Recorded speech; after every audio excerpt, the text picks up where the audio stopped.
Well, என்ன மன்னிச்சிரு. இப்ப எனக்கு வேற வழி இல்ல. நான் உன்னதான் நம்பி இருக்கேன். நீ மட்டும்தான் இருக்க. நீங்கிறதால எனக்கு தெரியும் இந்த சிட்டியை நீ நிச்சயம் காப்பாத்திடுவ.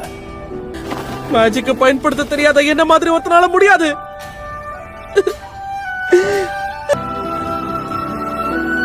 மேஜிக்கை யூஸ் பண்ண முடியும். அது எல்லாருக்கும் ஒரு நம்பிக்கையை கொடுக்கும். இப்போ காட்டு தீயை பத்திக்கிச்சு.